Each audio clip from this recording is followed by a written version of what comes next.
So what ultimately happened was he took a ROM image of Zen Albatross's copy of Little Sound DJ, and he had it on his computer, and then he manually copied note for note every song into his Game Boy. So it was very tedious and like labor intensive, but he did it, which is pretty awesome. That is cool. So that is how I got to work musically with Ricky, and I actually met Ty on the same trip. Like when I got to Florida, Doug Arley, who's an older friend of mine from like the video game music overclocked remix VG mix scene, he was there at the show, and his good friend Ty Gwenley was there. And I think I had met Ty once or twice before at MagFest, but didn't really remember him, But I got to actually hang out with Ty at at the show, and after the show, we went to Doug's, and and Ty showed us like music he'd done, and it clicked that he was this guy Suzumi Bachi on Overclock Remix, who's a really good remixer, and he was showing me like some of the new stuff he was doing, and he's like he had his guitar and he just whipped it out and he was playing some awesome stuff, and me and Ricky were like, wow, this guy's really great. And while we were there, we were all just fucking around. We had a lot of time to kill, so me and Doug and Ricky and Ty and Michelle Starla, who is Doug's girlfriend, and she's an Overclock remixer too. She mixes under the name Injury, or at least she used to. We all got the idea it would be really funny to do like an album of theme songs for fictitious professional wrestlers for like a fictitious professional wrestling league. This is the stuff we do when we just get, I don't know, we get together. We were going to call it the Stuff of Legends Wrestling Alliance, which is the in-joke reference to VG Mix, which is an old video game remix site that's no longer really in existence, but it used to be kind of the alternative to Overclock Remix back in the early 2000s. It was run by Jake Kaufman, who's a professional like game composer now. He did the Contra 4 soundtrack. He's doing the new Blood Rain game. I don't know if that's out yet, but he's like real deal, serious business, awesome guy, one of the best musicians I've ever met. And he used to run VG. Anyway, Stuff of Legends is an in-joke from VG Mix, and we also thought it was funny that it was like SOL Wrestling Alliance. So we ended up recording one song because that's all we really had time for, and it was like the theme song for the SOL Wrestling Alliance, and it was like our best impression of trash new metal. Like the kind of stuff that you hear at the beginning of any WWE event. It's like, duh, duh, duh, duh, duh. Yeah. Where'd you gotta fight? It's like that kind of stuff. Like that yeah. That kind of the Chris Daughtry meets Korn kind of thing. Precisely that. And like at a certain level, like I'd appreciate that stuff. I'm not hating on that. I'm like, there's a time and place for it. It's alright.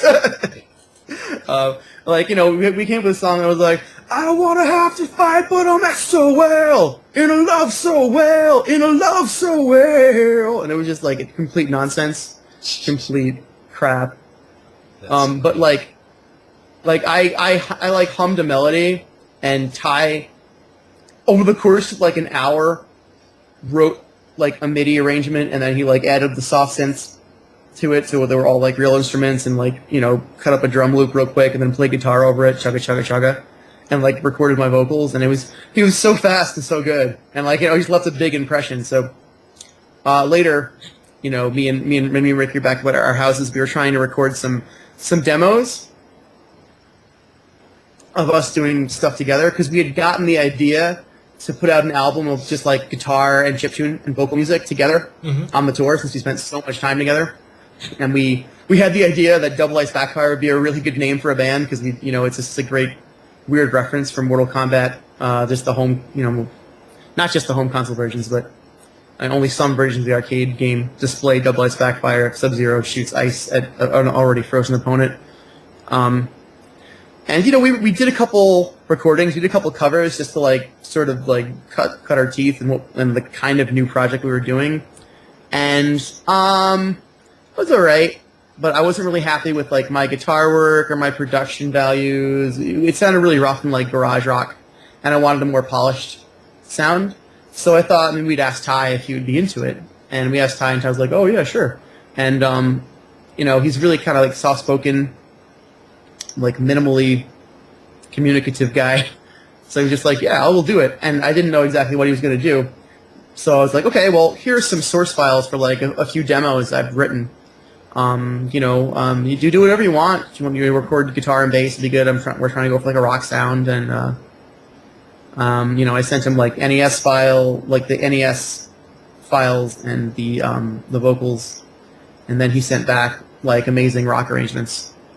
So he's like the magic wizard that makes it all happen, really. That was a long story.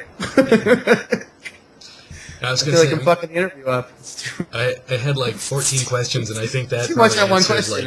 Like maybe 5 or 6 of them. So it was like 10 minutes worth. So I hope it did. Huh? That was like 10 minutes worth. So I hope it did. Oh. Yeah. But when you mentioned the cover tunes, that was something else I was going to ask about. How do you decide? Like, I love your cover of. Actually, 2 of your covers I really like. One Headlight by the Wallflowers, and Sonny Came Home by Sean Colvin. Thanks. I was curious, how do you decide which instruments will be represented in chiptune format and which ones will be played with traditional like guitar and drums and so forth? Or drums, obviously. Yeah. Well, that's a good question. About 90% of the time, our songs start with me. So it usually starts with me doing the arrangement. So I usually lock down the really hooky elements with chiptunes. Like I have the most essential elements of a song in my version. So they're sort of set in stone before Ty gets them, and then he does the rest.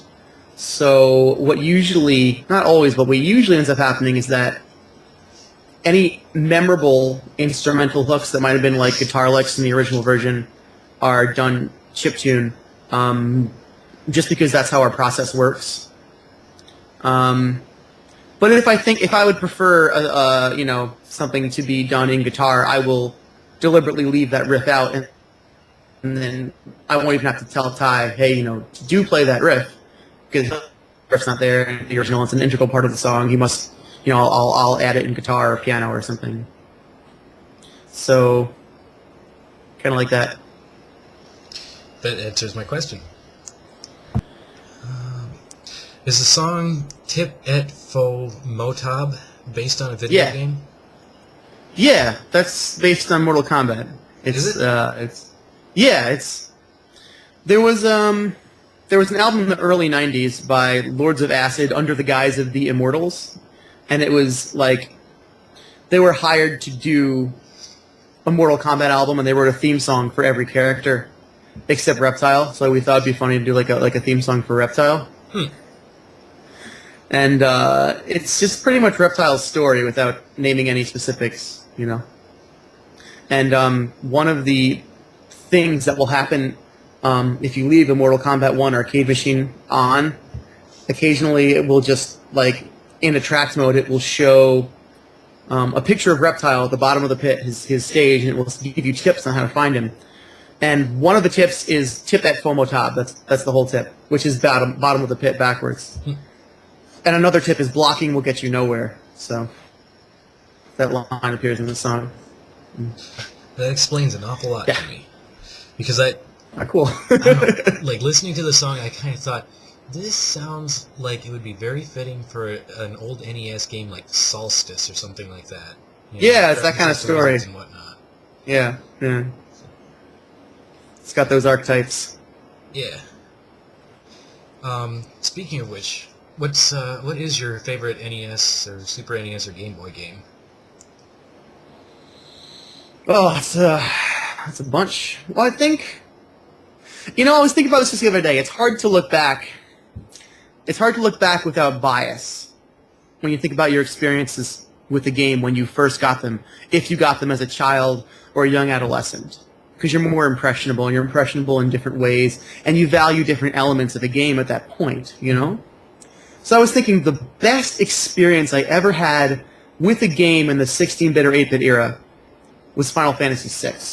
Definitely. That game enthralled me. I just fell in love with the game. I was 13 when I got it for my 13th birthday. It came out on my 13th birthday. Literally. I was so ecstatic to get it because I loved Final Fantasy IV, and we didn't get 5 in America, and I was, I'd been waiting a few years to get a new Final Fantasy game, but 6 just, the depth of characterization was something I'd never seen in a video game. The music was so lush and beautiful. Nobuo Uematsu's compositions are still like one of my big influences. And the gameplay was so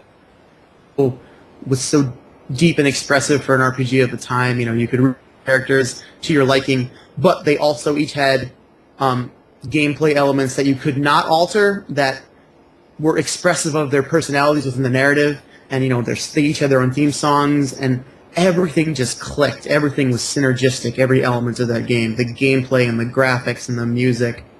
And I've never had a more engrossing experience with a game since then. But I was 13, So if I got that game today and I hadn't played it, I'd be like, meh, whatever. It's another JRPG, So if you define favorite by an experience you had when you first played it, then that's my favorite. If you're going to define favorite by like what's a game with lasting value, I might pick like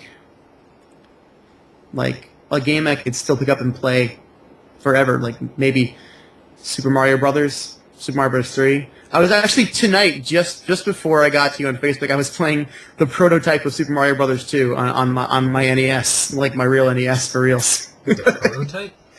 Yeah, the prototype. You know how it was converted from Doki Doki Panic?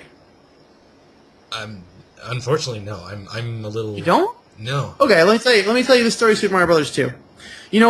Super Mario Brothers 2 started life in Japan as a game called Doki Doki Panic, and the real Super Mario Brothers 2 was much more difficult than Super Mario Brothers 1, and the Nintendo of America execs thought it was too hard for the American audience, which was more children than, in Japan it was like I guess there was an older audience for video games or something, because this game was too hard for kids. It was, and I played it, It was released as the Lost Levels with Super Mario All-Stars in America. You got that, right? Okay, that was the original Super Mario Brothers 2. And there was this game, Doki Doki Panic, which was a great platformer. Miyamoto did work on it a little bit, but it wasn't a Mario game, I think Miyamoto worked on it. I'm like 90% sure. I could be wrong. But they weren't sure if they were going to bring Doki Doki Panic over. They looked at it, they're like, what if we reskinned this game as a Mario game and just sold that as Mario 2 in America? It would be big, And it was huge. But Super Mario Brothers 2 was not originally a Mario game, and a lot of people don't consider it a real Mario game. I do, but it's a questionable case. It's out there in the Mario world, but it's still it's a black sheep. Definitely a black sheep. Like a lot of the second in a series of games, especially during the 8-bit era. It's a black sheep. Zelda 2, Mario 2, Final Fantasy 2.